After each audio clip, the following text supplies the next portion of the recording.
Hello, and welcome to episode 27. I'm on my front porch, and might get a little self-conscious about this, but nobody's around right now. Um, I might get self-conscious about this and go to my back porch any second now. But I'm watching Hurricane Dorian. It's not very hurricaney right now. But this is something I used to do with my dad. This is episode 27. My dad died on May 27th last year. Um, but throughout my childhood, he used to, whenever there was a storm, he would sit on the front porch and watch it coming in. And he would just sit there listening to the wind and watching the clouds. Now there's a bird of prey. I knew there were birds of prey. I guess that's a red-tailed hawk. I don't know, but I knew there were birds of prey around. I don't know if they could actually pick up my cat or not. Oh, here comes the wind. But my dad hated The Lion King. This is what I wanted to talk about. Maybe if people pass by, they'll think I'm talking on the phone or something. I am technically talking on the phone, literally. But my dad hated Lion King. I happen to be wearing a lion shirt today, just by coincidence. But I wanted to talk about The Lion King, because it's a weird sort of anomaly in the history of film. This might get too windy for me to actually talk any second now. It's a weird sort of anomaly because it's so beloved by so many people. I used to do an exercise in my composition classes having to do with just, looking at narratives. And I would say pick any movie, and we would break it down, various ways, and just asking just normal students for years and years, just pick a movie, and the first thing they would say is The Lion King. It was such a widely beloved movie. But it has such a huge number of problems. Okay, it's less windy right now. And there's still no one around. Okay. It has such a huge number of narrative problems that you rarely ever get anyone to complain about. People still love it, despite these narrative problems. And I would argue that it's proof that these narrative problems are much more individual taste than anything you can make universals. So, just across the board, and a simple test, I would say, for really determining if some sort of narrative value system is actually universal is to say, if you say blank is a problem with narrative, blank is always bad when you do it in a story. Test that out by saying, does that apply to The Lion King? And a real fascinating direct comparison is to look at Avatar. Because Avatar is one of those movies where it was so beloved at first. One of the highest grossing movies of all time, the second highest grossing movie of all time at this point. And then it just crashed so hard in terms of public esteem. And so mostly what you hear about Avatar these days is all the problems with it. You don't tend to get people defending it and saying Avatar was such a great story.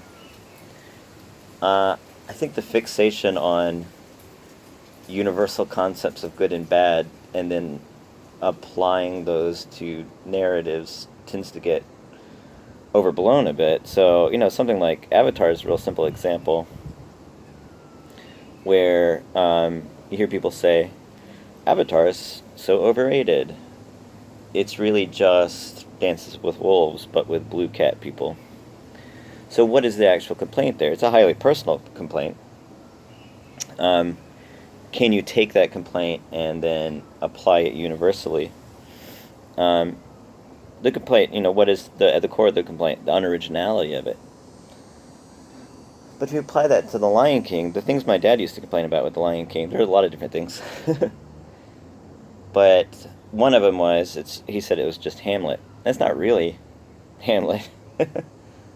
I love my dad, but I don't think he was actually. I don't think his complaints were actual universals, just highly personal things. Um, but it's not really Hamlet. It has one basic plot point that's similar to Hamlet. Um, that the uncle kills the father, and that's kind of it, really, to take the kingdom. So every story that has an uncle killing a father must be Hamlet. And I this is an issue that um, bothers me sometimes. Like people said, the Doctor Strange movie was just Inception. It has a visual effect that is somewhat similar to Inception and has zero plot points that are the same. So that's not an actual complaint. Maybe you just didn't like Doctor Strange. I don't like Inception. That's a whole other episode. The reasons I dislike the Inception, I guess, if those are relevant. But they're sort of similar to the reasons my dad didn't like The Lion King. Um, but it has one vague plot point. But if you talk about unoriginality, you can look at the Hamlet thing, but you could also look at how much of the plot was stolen from, the White Lion, the anime movie that it ripped off, basically. You get people complaining about that, but they don't tend to say. The Lion King, they don't start it by saying The Lion King is a bad movie because it's a ripoff, and it, demonstrably is a ripoff to a significant degree. They'll say Avatar's a bad movie because it's a ripoff of Dances with Wolves. Um, but they won't say, you don't get that a lot where people say that ruined the movie. So there has to be really something else. You can't really universalize that effectively and say the reason why The Lion King is a bad movie is because it's a ripoff. So, the other reason that my dad didn't like The Lion King was highly personalized. He had a lot of, he was a forester, and a scientifically minded person. So he said, I don't like The Lion King because when the macaque hugs the lion would just eat it. And that's kind of what he said about so many talking animal movies. He hated anthropomorphism. So he can't really universalize and say anthropomorphism is the problem. Um, uh, and, even The Lion King goes farther than most movies to essentially point out, kind of indirectly, but um, through the whole circle of life concept, that we may be talking animals, but we eat each other. So you could take that basic plot point. It's kind of noisy out here with all the traffic. Way over that way. There's no traffic on my street, but way over that way, there's a lot of traffic. Um, so you can take that plot point, let's say hypothetically, um, that a big plot point is the whole circle of life concept. But what the circle of life means is that lions eat lower order animals, if you want to call it that. And that keeps the circle of life going. And the animals are sentient beings. Bo wants to get out and visit me. If all animals are sentient beings, and we assume they are, because Timon and Pumbaa are very nearly prey to the lions, and they are sentient beings, so we can assume the rest of the prey are sentient beings. Our main characters are consuming sentient beings, and that is the moral of the story. There's my dogs in the backyard. I put them in the backyard because they would be at this window barking at me right now if they were inside the house. So the main characters are sentient beings who are killing other sentient beings. And the first lesson of the whole movie, quote-unquote lesson of the whole movie, is that it's nature's way for higher order sentient beings to consume lower order sentient beings. That's not a good lesson at all. But I'm not saying that that is necessarily a universal bad about the movie. recognizing that it has such a bad lesson at its core undermines the whole idea that lessons are even relevant. Um, it's getting kind of windy. Okay, so the hurricane might be coming in any second now. Um, so it undermines the whole idea that lessons are even at the core.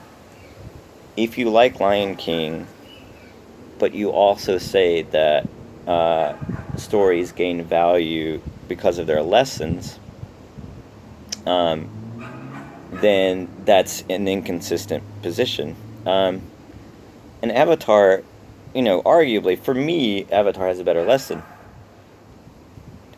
Communing with nature, and, right now I'm communing with nature. Communing with nature, being in touch with, the spirit of nature and preserving it, um, honoring nature, that sort of thing. Much better lesson. It is not as beloved of a movie by any means, but it's still a better lesson. Okay. I decided to come inside because my neighbors were driving by. Uh, and they might think I'm weird. And they may not be wrong. So anyway, my another major complaint about the Avatar that if you took the same complaint and you applied it to the Lion King would still fail pretty miserably. And it's a complaint, and it's an interesting sort of second order complaint. It's sort of like we hate Avatar because it's a ripoff of Dances with Wolves, and Dances with Wolves is a problem for this reason. Therefore, Avatar has the same problem. The problem is the white savior trope. Hey, Bo, what's that?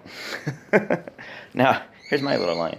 So, and the white savior trope, I'm not saying the white savior trope is a good thing at all. I would not recommend anyone using the trope. It's hard to universalize that as a universal bad. Uh, but if you imagine doing, so if you, look at Dances with Wolves, what I'm saying mainly, here's my main point about this, is that you dislike Avatar because you dislike it. And the white savior trope is, an explanation for that, but it's not a genuine universalizable explanation. Because Dances with Wolves might be highly problematic because it presents, Native Americans in danger, and and Kevin Costner comes along and saves them. Avatar presents aliens in danger, and Sam Worthington's character, Jake Sully, I can't even remember, comes along and saves them.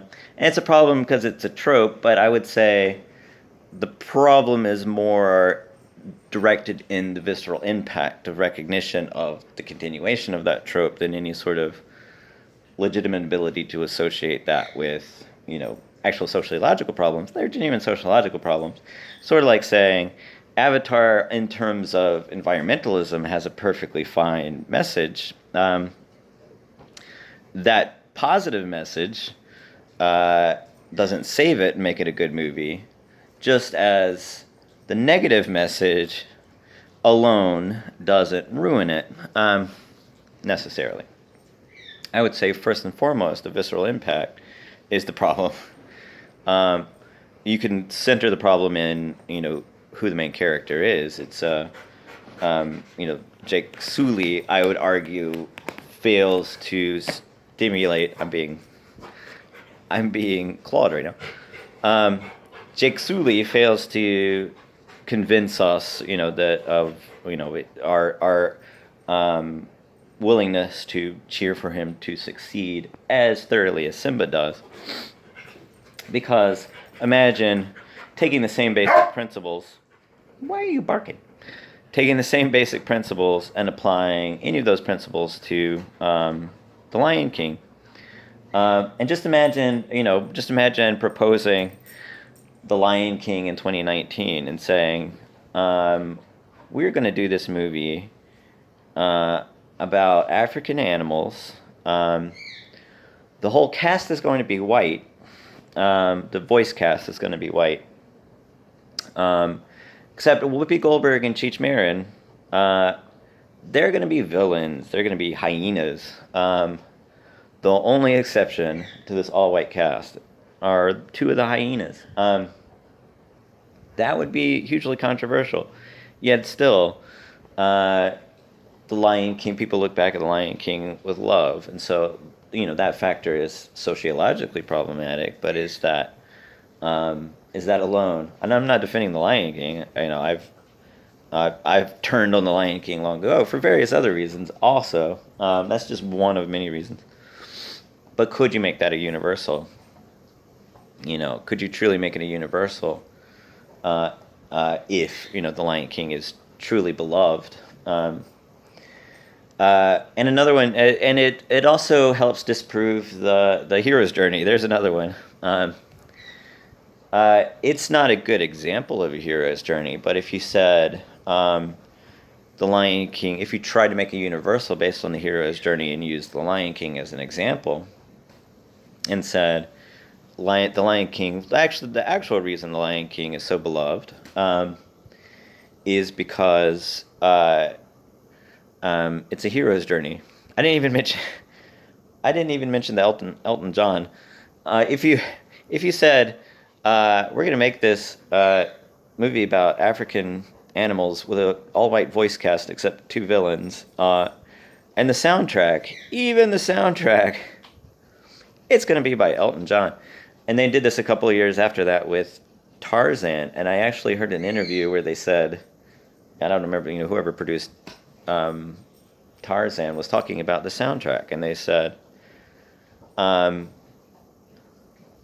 African music, I can't remember the exact sentence, but they said African music is full of percussion. And who do you think about when you think about percussion?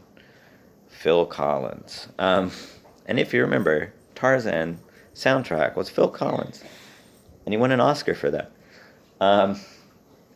So imagine that in 2019. Right, as if there weren't thousands and thousands of genuinely African bands that could, musicians of all kinds that could pull that off much better. But anyway, yeah, I mean, Tarzan's not quite as beloved nearly, or at all, I guess. I don't know. Maybe. But Lion King is still beloved, though the music is entirely by Elton John, that stalwart of African music. So the hero's journey. It's a bad hero's journey. And you compare the hero's journey to between Jake Sully and Simba. Jake Sully, I guess his name is Sully. It's been a long time since I saw that movie. Jake Sully goes into an unfamiliar world, learns new skills, becomes the master of two worlds, becomes this great leader within the, Navi community and all that kind of stuff. So he has kind of the structure of the hero's journey. Simba goes from the unfamiliar world, goes from the familiar world to the unfamiliar world, and then has to return to take his rightful place as leader. What kind of skills did he learn? He exiles himself because he feels responsible for the death of his father. And he meets Timon and Pumbaa, who teach him to not worry about things. And then Nala finds him and it says, we're in bad shape. We're in bad shape. There you go. We're in bad shape. You need to come back and take responsibility as king. And he says, and he has the ghost visit from Mufasa. And Mufasa tells him to take his responsibility. And he did, and he does, and he wins, and he's king. So it has the basic structure of a hero's journey. But what did he actually do to deserve being king? He can't wait to be king. But what did he actually do that actually deserves to actually be the king? he was born into a royal family, and that's it. So why do we love the Lion King? It doesn't, all of those different reasons. I would say you can't really universalize those reasons as always being a factor in ruining a story because it's so beloved. It's hard to really be objective about it because I don't really love the Lion King anymore. Um, but it has a very royalist sort of concept of why leaders should be leaders in a democracy, in an American democracy, where presumably we all value egalitarianism. It's a very non-egalitarian message. The Circle of Life says that the strong should eat the weak, and you should be king because your father was king, and all of those messages are not great messages. Everything about the Lion King is full of not great messages. Yet we love it. People love it. So it's really hard to universalize any of those things. And I mean that really disproves Neil Gaiman's concept with his dragon analogy. We watch The Lion King to know that evil can be defeated. Also, Scar, has the imagery of a fascist with "Be prepared." The goose walking hyenas, but he's essentially advocating democracy and overturning this royalist conception of leadership. But he's the Nazi. That doesn't make any kind of sense. He's saying hyenas should have an equal place in the kingdom among the lions. And he's wrong, I guess. He's a Nazi as opposed to the people who believe Simba should be king because his father was the king. And he should be allowed to eat lesser beings because he's a lion to maintain the circle of life. If you really pull apart the lesson, there's really no positive to find in the lesson of the Lion King. Take responsibility, I guess, is really the only lesson that actually works in the Lion King. But but Neil Gaiman, if you think about evil can be defeated. That's what we learn from kids' stories is that evil can be defeated. Dragons can be defeated. Things that we fear can be defeated. But he defeats Scar through violence. For some reason, he's able to fight better than Scar. And because he's able to fight better than Scar, and he essentially murders him, he doesn't exactly murder him, but he essentially murders Scar. Because he murders Scar, he deserves to be king because he's the best at violence. And that's a huge problem. I mean, there's so many problems with saying that we read stories because to know that dragons can be defeated. That's passive voice. So it's not even saying we read fairy tales to know that I can defeat dragons. It doesn't really even say we read fairy tales to know how to defeat dragons or the right way to defeat dragons. It teaches us to defeat dragons through acts of violence and we learn how to fight based on no training whatsoever. And because we're better at fighting, we deserve to rule. So taking it apart, there's really nothing good about it. There is nothing. That's my main lesson. There's nothing good about The Lion King. It's also a sexist movie. Why couldn't Nala do the exact same thing that Scar did? Why couldn't Mufasa, Simba's mother, do the exact same? Why does Nala need Simba to do this? Because his father was Mufasa, and that's really it? And why is Mufasa able to succeed? I mean, why is Simba able to actually succeed? Because he hung out with a meerkat and a warthog for a while. Anyway, so yeah, my father didn't like The Lion King. I don't know that his reasons were the best reasons not to like The Lion King. And I don't like The Lion King. Um, and all of those reasons I just mentioned are arguably in as personal and just basically excuses, not universal truths, but essentially excuses for disliking it, as valid as saying The Lion King is just Hamlet, or as valid as saying that lion would eat that macaque. But I would say, if you're ever trying to figure out a universal about what makes good stories, take any sort of universal you propose and ask yourself, does that apply to The Lion King?